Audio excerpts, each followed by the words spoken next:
आदर के योग्य महाविद्वान भगवान गौतम बुद्ध को नमन करते हुए करोड़ों करोड़ों दलितों के मसीहा डॉक्टर B.R. अम्बेडकर जी को कोटि कोटि नमन करते हुए और इस बहुजन समाज में जन्मे सभी महापुरुषों को कोटि कोटि नमन करते हुए आज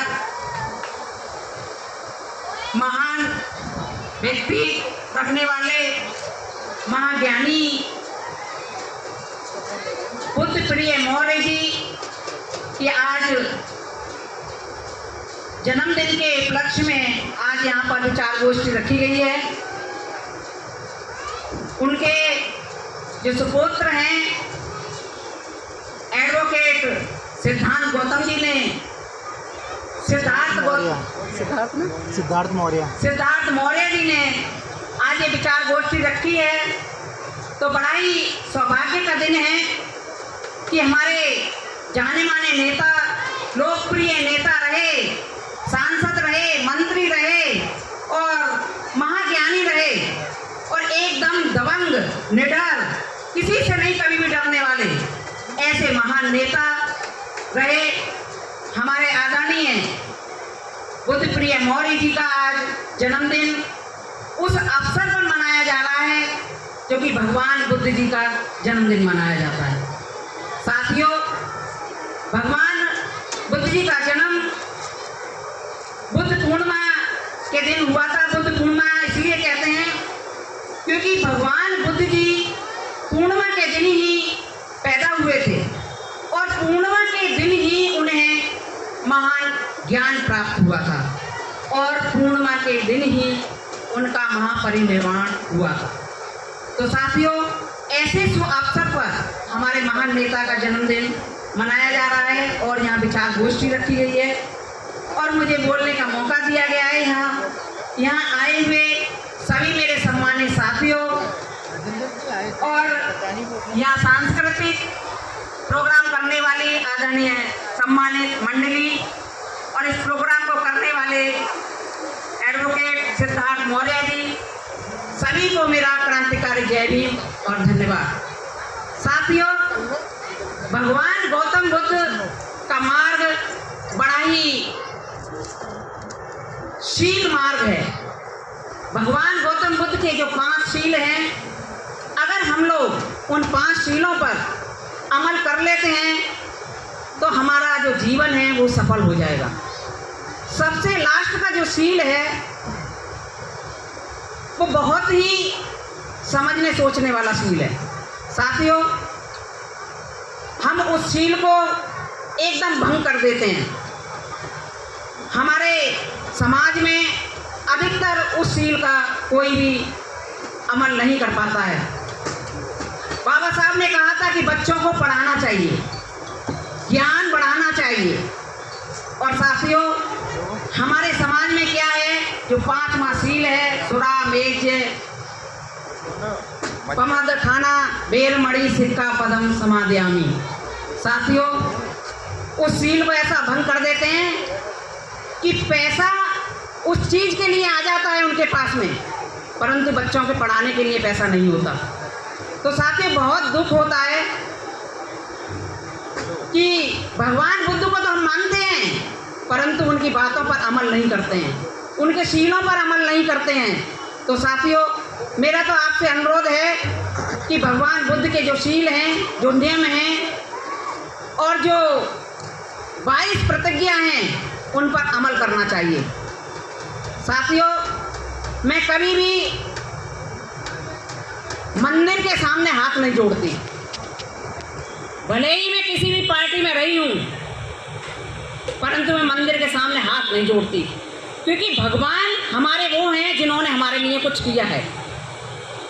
हमारे करोड़ों करोड़ों दलितों के मसीहा डॉक्टर B.R. अम्बेडकर जी अगर संविधान नहीं लिखते और उसमें हम लोगों के लिए अगर अधिकार नहीं दिए होते तो साथियों, आज हम यहाँ बैठे हुए सभी विचार गोष्ठी भी नहीं कर रहे होते, सभी साथी एक साथ नहीं बैठे होते, अच्छे कपड़े नहीं पहने हुए होते, पानी पीने का अधिकार नहीं होता। साथियों, बाबा साहब ने उस तालाब पर पानी पीने की इच्छा जाहिर की जिस तालाब में पशु पक्षी पानी पी सकते थे, परंतु हम लोग पानी नहीं पीते थे। और मंदिर में जाने के लिए भी कोशिश की, परंतु मंदिर में नहीं जाने दिया। तो साथियों, बाबा साहब ने कहा कि जिस मंदिर में देवी बैठी है या कोई देवता बैठा है, उसके सामने तो हम लोग सारे इंसान हैं, उसके सामने सब इंसान हैं। भगवान को ये तो नहीं सिखाता कि किसके पास में पैसा है, कौन गंदे कपड़े पहन रहा है, कौन अच्छे कपड़े पहन रहा है, और ना ही कोई भगवान को ले जा सकता है। जिन लोगों ने उस भगवान को बनाया है, उसका मंदिर बनाया है, वो लोग भेदभाव करते हैं कि भाई ये एससी का है या ये चमार जाति का है, ये जमादार जाति का है, ये धोबी जाति का है। ये आदमी इस मंदिर में नहीं चढ़ेगा।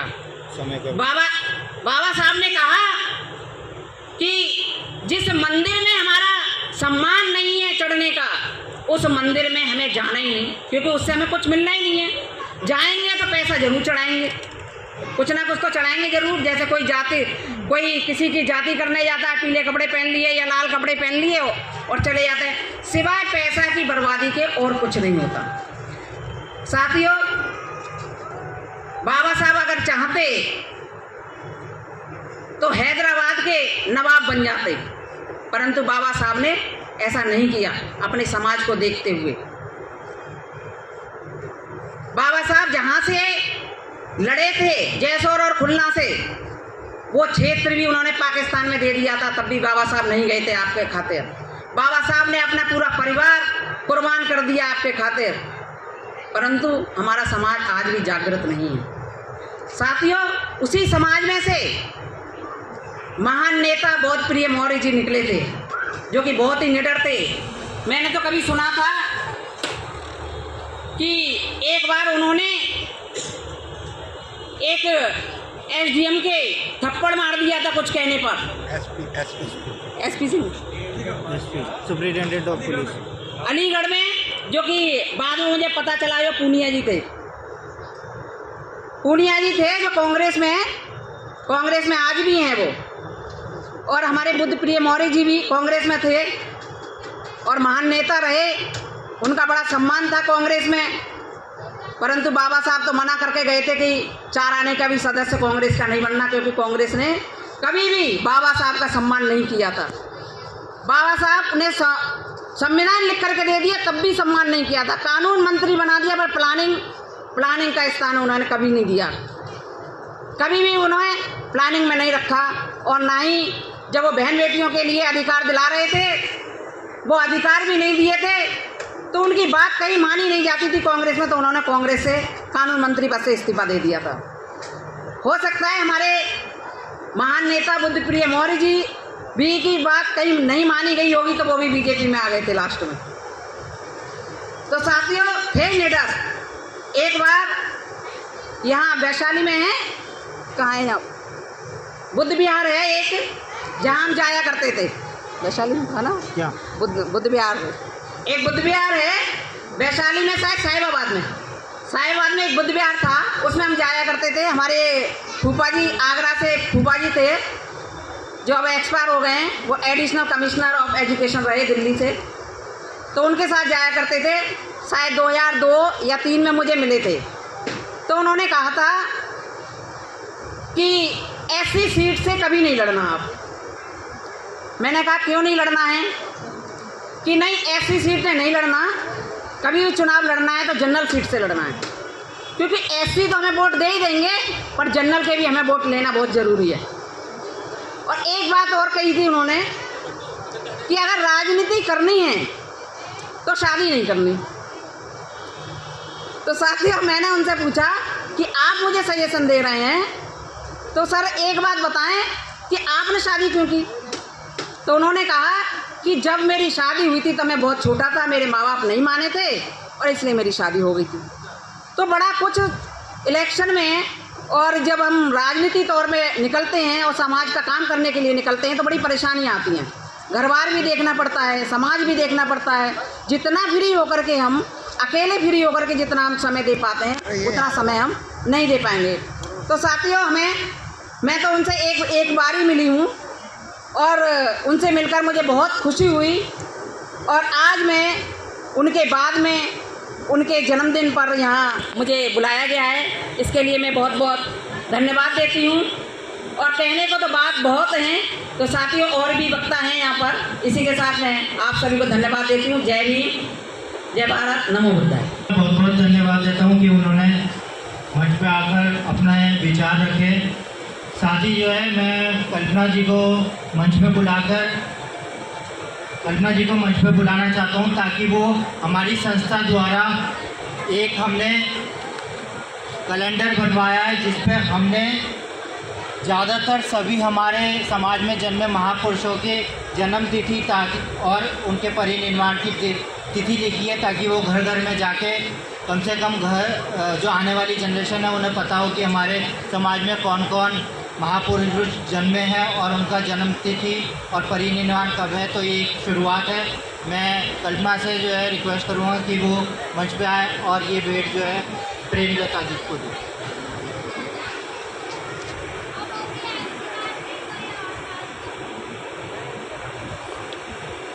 सभी से कृपया की जोरदार तालियां हो जाएं।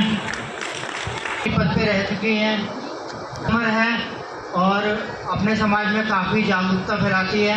मैं उनसे जो है निवेदन करता हूं कि कम शब्दों में ज़्यादा कहते हुए अपनी बात रखें। साथियों को मेरा क्रांतिकारी जय भीम, नमो बुद्धाय। आज की जो विचार गोष्ठी है मेरे को शायद 2 या 3 बजे ही पता चला, तो मेरे पास मुझे ऐसा सोचने का भी टाइम नहीं मिला इस बारे में, पर मैं जो भी जितने शब्द अपने रख सकती हूँ कोशिश करूँगी। आज हम बुद्ध पूर्णिमा बना रहे हैं, यानी कि बुद्ध की जयंती। भारत एक ऐसा देश है जहाँ बुद्ध ने जन्म लिया, ज्ञान प्राप्त किया और देह त्याग करा। लेकिन हमारे देश में बुद्ध जयंती तो बनती है, लेकिन हम लोगों के व्यवहार में अभी तक बुद्ध धर्म नहीं है।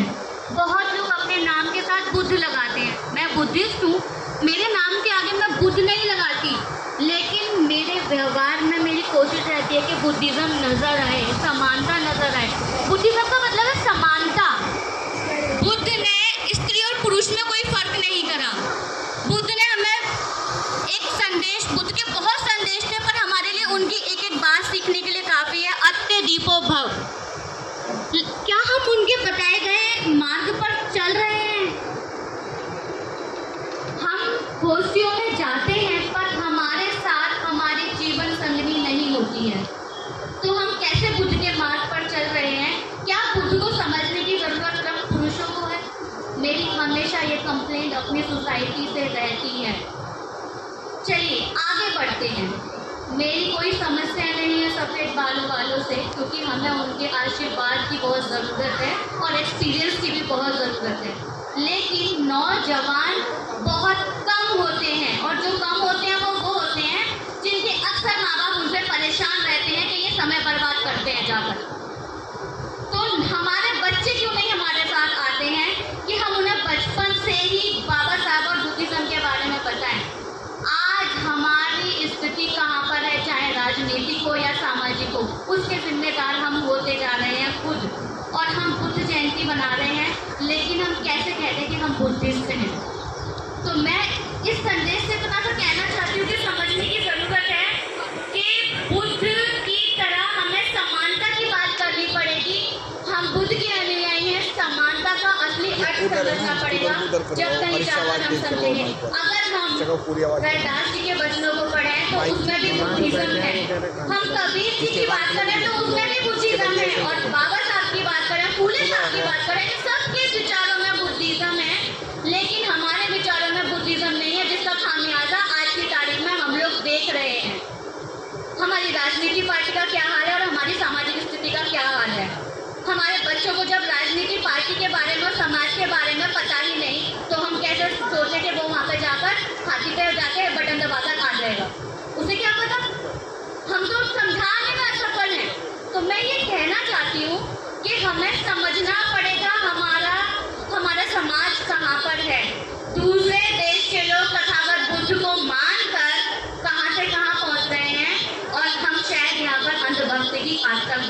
हुए हैं। मैं बहुत ज़्यादा ना बोलते हुए, क्योंकि मेरे भाई ने कहा था, एक छोटी सी कविता के साथ अपनी वाणी को विराम दे दूंगी। गगन मंडल में क्रांति लिखते हम नारी वो शक्ति हैं, गगन मंडल में क्रांति लिखते हम नारी वो शक्ति हैं, हम में है झलकारी बाई जिगर फौलादी रखती है, जिगर फौलादी रखती है। शोषण सदियों से देखा है, बना कभी इतिहास नहीं, शोषण सदियों से देखा है, बना कभी इतिहास नहीं, माँ बहन बेटी से ऊपर उठने का प्रयास नहीं। अभी समझ जाओ विधि बदलो, देखो क्या कर सकती है, अभी समझ जाओ विधि बदलो, देखो क्या कर सकती है। गगन मंडल में क्रांति लिखते हम नारी को शक्ति हैं, हम नारी को शक्ति हैं। महापुरुषों की तस्वीर लगाई हुई है ताकि उस रोड से जो भी जाए उन महापुरुषों को वो देख पाए। और उस तस्वीरों के बीच में एक तस्वीर प्रोफेसर बीपी मौर्य जी की भी है, जो स्पीच देते हुए मैं रूपराम बागी जी को मंच पे बुलाता हूं ताकि वो अपने शब्दों से इस मंच की शोभा बढ़ाए। बहुत बहुत शुक्रिया। होते नहीं, हिम्मत की बहुत बड़ी बात है। अच्छे अच्छे लोग तो कहते हैं कि हम मोरेश पार्क साहब के बारे में जानते नहीं। बड़े बड़े लेखक, मुझे गुस्सा आता है इस बात पर, तुम किस बात के लेखक हो? उस इंसान पर आप अपने कलम में डाल सकते हैं जिसने जमीन को खोद के बाबा साहब को जिंदा किया है। भूल रहे लोग। अभी मेरे बीच में दुर्गा जी बैठे, कहाँ गए? उनको भी मौका मिलना चाहिए था, मुझे पहले मौका दे दिया। ये सबसे पहले गौतम बुद्ध के लिए नतमस्तक, उसके बाद में बाबा साहब को, और फिर प्रोफेसर बुद्धप्रिया मौर्य को नतमस्तक, और फिर आप सब लोगों के लिए नतमस्तक जो अपना वक्त और समय निकाल कर आए हैं इस गोष्ठी में। बहुत बहुत शुक्रिया है। कम आए कोई बात नहीं। इस बात को मैं ऐसे शुरू करता हूँ, ज़्यादा किसी के पीछे मत पड़ो दोस्तों। चाहे आपका मोहल्ला है, चाहे आपका गांव है, एक जाल डालो। जब आप जाते हो मछली पकड़ने, तो जितनी मछली आपको हाथ आ जाए उनको पकड़ के ले आओ, वरना दोबारा जाल डाल दिया तो हो सकता है कि बड़ी मछली आई तो जाल को भी खींच के ले जाएगी। तो तुम्हारे मोहल्ले में, मेरे गांव में जितने लोग बुद्धिजीवी, बाबा साहब के मानने वाले, रविदास के मानने वाले, प्रोफेसर बुद्धप्रिया मौर्य के मारने वाले जितने मिल जाए, उनको आराम से पकड़ जाओ। गोष्ठी में मैं पहुंच जाता हूँ। और कभी कभी जहाँ इनकार है ओम प्रकाश जी, वो अभी हरियाणा की आए, वो खट्टर साहब हैं, वही सामाजिक मंच था, तो बिना बुलाए चले गए मंच पे। उन्होंने कहा कि ये राजनीतिक मंच नहीं है, आपको हम मंच पर नहीं चलने देंगे, और उनको नहीं बोलने दिया, वापिस चले गए। ऐसे मुद्दे भी आते हैं, लेकिन सामाजिक काम में आपको पढ़ना चाहिए दोस्तों। उससे बड़े भी लोग हैं उम्र में, बराबर के भी होंगे। मैं पहले अपना परिचय दे दूँ ताकि फिर मेरी बात आपको समझ में आएगी।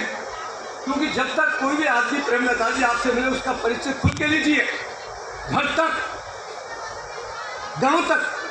तो परिचय देने से छत्रपाल जी उसकी नस्ल की पता चलेगी। शिकारपुर का है, शिकारपुर बुलंदशहर में भी है, शिकारपुर पाकिस्तान में भी है, बागपत का है या बुलंदशहर का है, तो उसकी बोली से आपको पता लग जाएगी कि आदमी किस टाइप का है। नाम रूपराम था। जब मैं इंटर में आया, इंटर पास की, कुछ सब्जेक्ट पढ़े, विषय पढ़े, तो मैंने अपने नाम के सामने बागी लिखा दिया। अपने गांव के जो मेरे चाचा ताऊ थे, उनकी बात को मैंने कह दिया कि मैं आपकी बात को बिना परख के, बिना प्रूफ के नहीं मानूंगा। भले आप मेरे चाचा से, ताऊ से, कुछ भी थे, आप समझा दीजिए, नहीं समझाओगे तो पढ़ के आइए, आप मुझे कन्विंस कीजिए। तो जब तक आपको इस तरह पैदा नहीं करोगे, लोग पैदा नहीं होंगे, पैदा नहीं होंगे। अब ये विषय जो है, प्रोफेसर बुद्धप्रिया मौर्य की जमीन को जानना बहुत जरूरी है। उस इंसान में इतनी ताकत कैसे आई? उससे पहले ये समझो कि डॉक्टर अम्बेडकर के अंदर इतनी पावर, इतनी शक्ति वो कहाँ से आई। बाबा साहब से पहले भी लोग बहुत काम कर रहे थे, उन्होंने बाबा साहब को फील्ड मैटर दिया। बाबा साहब में और महापुरुषों में यही फर्क है कि बाबा साहब ने कसम खा के कानूनी लड़ाई लड़ी, और भी महापुरुष हुए, उनको हम ज्यादा नहीं मानते कि उन्होंने कोई कानूनी लड़ाई नहीं लड़ी। जिस इंसान ने कानूनी लड़ाई लड़ी और आपको अधिकार दिला के चले गए लिखित में, उसको याद करना बहुत जरूरी है। बीपी मौर्य जी की लाइफ में आना बहुत जरूरी है। मैं बीपी मौर्य की बहुत सी किताबें लोगों को दे चुका। उनकी बेटी ने किताब लिखी है, एक और थे रंजीत सिंह, उनके बेटे ने लिखी। किताब को निकाल के मैं प्रत्येक गांव में जाता हूँ, अपने 21 से 24 घंटे सफर करता हूँ और टॉर्च लेके तलाश करता हूँ। हथियार में होता है और कपड़े होते हैं।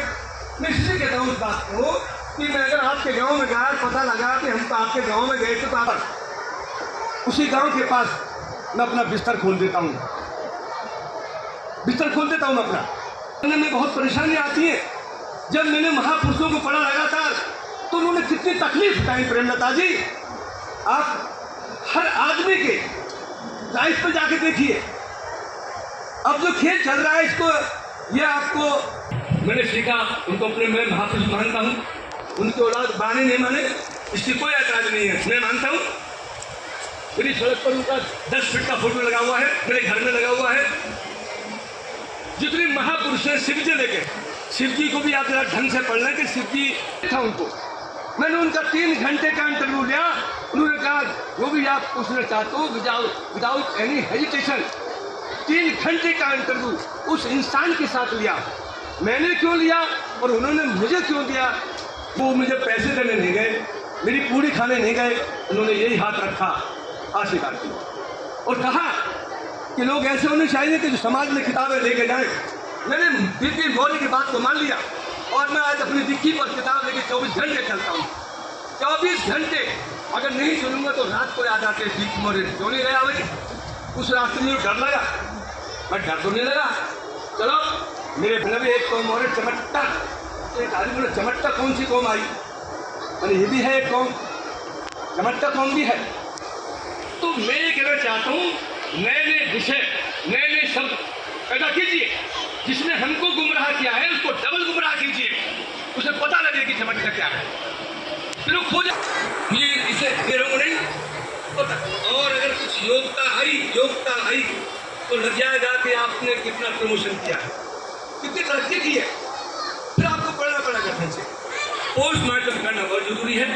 और मौर्य साहब का पूरी बात रहा, बीपी मौर्य का जन्म जो है, बीपी मौर्य अपने खैर में जो उनकी जिंदगी को पढ़ा, बीपी मौर्य अपने खैर में ही बाबा साहब से पहले ही बहुत क्रांतिकारी आदमी रहे।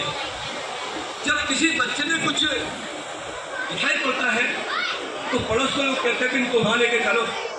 तो अलीगढ़ के कुछ लोग जो है बीपी मौर्य टच में आ गए और टच में आ गए, इतना टच में आ गए कि बाबा साहब ने कहा तुम क्या करता है। बाबा साहब की आवाज़ बहुत गहरी थी, बोले मैं PhD कर रहा हूँ। बोले नहीं तुमको कानून पढ़ना है। तो प्रोफेसर कुछ नहीं, बाबा साहब के कहने से कानून पढ़ा, प्रोफेसर बने अलीगढ़ मुस्लिम यूनिवर्सिटी में। कोई ऐसे नहीं बोलता मन आज इकट्ठा कीजिए, मैं आऊँगा और तुझ का आना, मैं बोलूँगा तुझे सुनना है। तो सबको नहीं, जिसको खुराक देनी है उसको दिया। शाहू महाराज ने 1920 में कहा तो जो घूमते हैं उसको चिन्हित करते लोग। आप भी मोहल्ले में अपनी निगाह रखिए, किस बच्चे में करंट है, किस पे नहीं है, जबरदस्ती पकड़िए। अगर आपने कहा कि हम तो नहीं पकड़ेंगे तो आपका तो MR है, MR माल आपका बच्चा तो मंदबुद्धि का है। तो मेरे वो चल रहे हैं वीडियो, जरूर देख लेना उनको। मैंने बात गलत कही है, सही कही है। उम्र को मात देने वाले अम्बेडकरवादी से मिले, दलित दस्तक पर चल रहा है ये। और दूसरा है गजब अम्बेडकरवादी बोल 85 ये। और उसका ध्यान रखिए मीडिया पर, मीडिया की पकड़ को सीखिए। अब इस फंक्शन की मेरे पास 3 सूचनाएं पहुंची। मेरे बेटे ने कहा, एक और साहब ने कहा, एक और साहब ने कहा। ठीक है भाई, मीडिया की खबर रखिए आपने। कोई भी कार्य करने को मेरे पास तारीख हो रहा है। इसलिए मैं गौरी उत्तर प्रदेश सरकार में उनसे निवेदन करता हूँ कि वो आएं और भाभी जी को दिखाएंगे तो हम ही भाई तो हमारा ही है। आपका घर गली में है, गए थे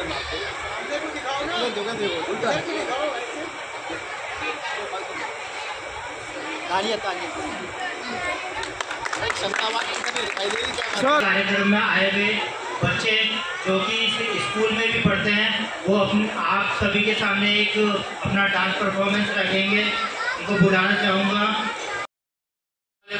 चाहूँगा घर पे आकर विशाल हमसे जोरदार ताली हो जाए। आदरणीय सभी सम्मानित साथियों, हमारे बुजुर्ग, हमारी माताएं, हमारी बहनें और इस कार्यक्रम की शोभा बढ़ा रहे हमारे रंगमंच का कार्यक्रम देख रहे हमारे ओमपाल गौतम जी व रवि गौतम जी ढोलक बजा रहे, बिना ढोलक के भी आनंद नहीं आता, और ढोलक के साथ हारमोनिया का साथ देते हैं हमारे मास्टर जी, जो आज इस कार्यक्रम में आप लोगों ने इतनी उपस्थिति, प्यार और मोहब्बत है, चाहे वो गंगा पार रहा हो, चाहे दिल्ली रहा हो, बहुत दूर से उनकी मोहब्बत खींच कर ले आई है। इस भीषण गर्मी में जो कार्यक्रम रखा गया, उस चीज को किसी ने नहीं माना, भले कष्ट झेला हो, लेकिन मौर्य जी के कार्यक्रम में जो आप लोगों ने उपस्थिति दर्ज कराई है, ये इतिहास भूलेगा नहीं। सिद्धार्थ मौर्य जी का बहुत बड़ा परिवार है।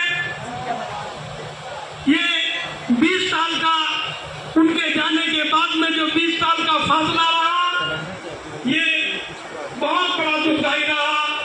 मीडिया कर्मी कह रहे थे कि मौर्य जी को ज्यादा लोग पहचान नहीं पाए।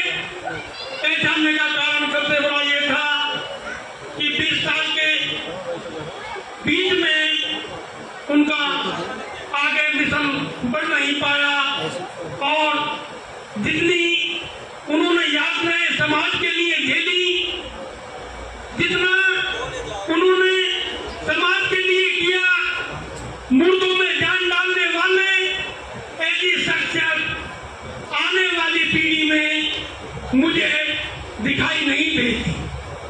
जैसी शख्सियत के इंसान थे मौर्य जी, उनकी एक एक शब्द में वो ज्वालामुखी फटती थी कि अच्छा छठी का दूध याद दिला देते थे। वो ऐसे इंसान थे मौर्य।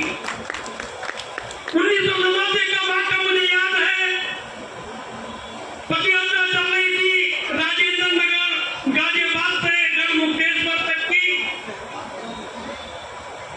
2 अक्टूबर को डासना में रुके और 3 में रुके।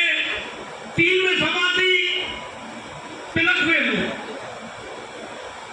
तो रात का समय था, यही 9:30 का समय था। बड़ा गर्म जोशी के साथ में स्वागत हुआ था मौर्य जी का। बुद्ध बाजार में कार्यक्रम रखा गया था। उस कार्यक्रम में भाषण चल रहा था मौर्य जी का। तो उन्होंने कहा था कि कल जो राजीव गांधी को कृष्ण कहता था, आज खुद कृष्ण बन गया है राजा विश्वनाथ प्रताप सिंह। और उन्होंने तिलकवे से गाजियाबाद तक की साइकिल यात्रा करी थी, और मौर्य जी ने पैदल यात्रा गाजियाबाद से गढ़मुक्तेश्वर की करी थी। उन्हीं के जवाब में पद यात्रा करी थी मौर्य जी ने। तो मौर्य जी ने कहा था, राजा विश्वनाथ प्रताप सिंह गाजियाबाद लोकसभा क्षेत्र से चुनाव लड़कर दिखा दे, इस गरीब के बेटे ने चारों खाने कितना मारा, तो मेरा नाम भी पुत्रप्रिय मौर्य जी, ये सभा में कहा था मौर्य जी। इसी बीच में एक सज्जन थे आसपास के, उनको बुरा लगा, उन्होंने महसूस किया, पास में बैठे थे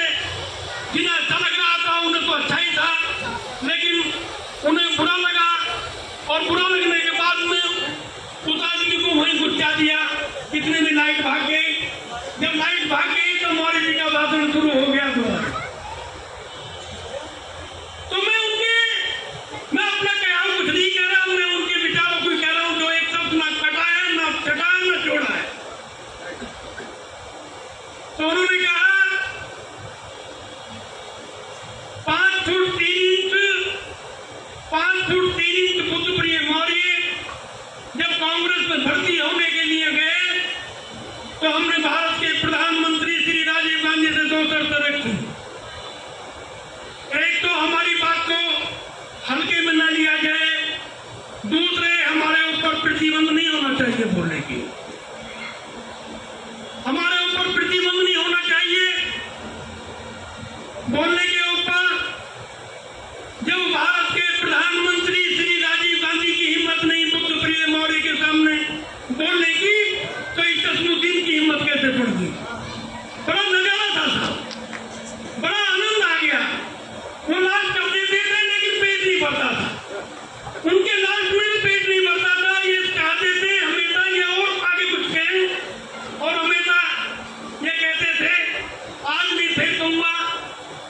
तो उनको जीते जी कुछ चंद लोगों ने दफन करने का काम किया, गलत राजनीति की दिशा तय करी, और उस दिशा के कारण उनका जो बहुत अच्छा रिजल्ट नहीं मिला जो मिलना चाहिए था।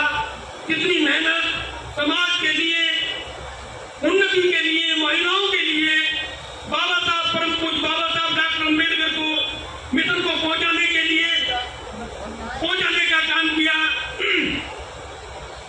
और सबसे पहली स्टैचू इस देश के अंदर लगी तो पार्लियामेंट परिसर में लगी, और वो 1967 में लगी थी, 68 में नहीं 67 में लगी थी। तो इस देश के अंदर कस्बा, जिला, तहसील, ब्लॉक, गांव, ये सब उन्हीं की देन है, और ये बाबा साहब को आगे पहुंचाने में उनका बहुत बड़ा योगदान रहा। वो हमेशा कहा करते थे, जब मैं बाबा साहब डॉक्टर अम्बेडकर का नाम लेता हूँ तो मेरे ऊपर ईंट और पत्थर आते हैं। तो आज तो भले चाहे दुकान किसी ने कितनी बड़ी खोल रखी हो, लेकिन याद में ईंट और पत्थर पल्लम इस देश के अंदर बीती मौर्य ने झेले हैं, किसी और दूसरे ने नहीं झेले। तो इसमें सभी आए हुए हमारे बुजुर्ग पीछे बैठे, हमारे रघुवर गौतम जी, बहुत बड़ा उनका कंधे से कंधा मिलके रहे। श्यामपुर से भी एक लोग आए हैं, डॉक्टर भरत जी हैं, उनके साथ काफी लोग हैं चर्चाना गांव से। ये वो उस भूमि से आए हैं जो मौर्य जी दुख सुख में हमेशा वहाँ पहुँचते थे, क्या हाई कोर्ट से हो, डॉक्टर साहब भी हैं, तो दुख सुख में पहुँचते थे। उनकी एक आवाज पे उनकी आवाज पर लोग इकट्ठा हो जाते थे, वो डरते नहीं थे किसी। मैंने उनके करीब से देखा है, पीवी नरसिंह राव को बोल दिया था ना, जो ऐसे प्रधानमंत्री पर यदि मेरा बेटा किसी घोटाले में होता तो बीच चौराहे पर खड़ा करके गोली मारती ना, जो ऐसे प्रधानमंत्री पर। यकीन मानना, पीवी नरसिंह राव की जबान नहीं खुली थी, इतने कट्टे बड़े लीडर थे। सर मैंने कहा था, मंगा जी आप तो बहुत कहती, आपको तो राष्ट्रीय महासचिव बनाया है, आपको बड़े पद पर बैठाया। उन्होंने कहा बेटे मुझे इनकी जरूरत नहीं है, जब इनकी फटती है तो इन्हें मेरी जरूरत पड़ती है। तो हमेशा वो ऐसे इंसान थे और हमेशा कहते थे या तो दूर रहो या हजूर रहो। हजूरी में ज्यादा विश्वास करते थे, हमेशा कहते थे गरीब को मत सताओ, गरीब पहले से सताया हुआ होता है, गरीब की मदद कर दो, सताओ मत। तो आज मौर्य जी के 98वें जन्मदिन पर मुझे भी मौका मिला उनके विचारों पर, और ये सब हमने उन्हीं से सीखा है। और मैं आगे भी कार्यक्रम बढ़ता रहे और मीडिया कर्मियां मौजूद हैं, जो ये 20 साल का फासला रह गया है, तो ये तो आपकी ड्यूटी बन जाती है कि आप इस फासले को कितने दिन और कई महीने में मिटाने का काम करेंगे। सभी साथियों से मैं बधाई देता हूं। आज मौर्य जी के कार्यक्रम में सभी साथी शामिल हुए, ये संदेश बहुत दूर तक जाएगा, कितने हजार लाख लोग आपके इस कार्यक्रम को देखेंगे। सिद्धार्थ मौर्य जी का और उनका भी मैं आभार व्यक्त करता हूं कि हापुड़ के अंदर उनकी पुण्यतिथि तक कार्यक्रम रखा, बहुत अच्छा रहा, बड़ा अच्छा संदेश गया। आज गाजियाबाद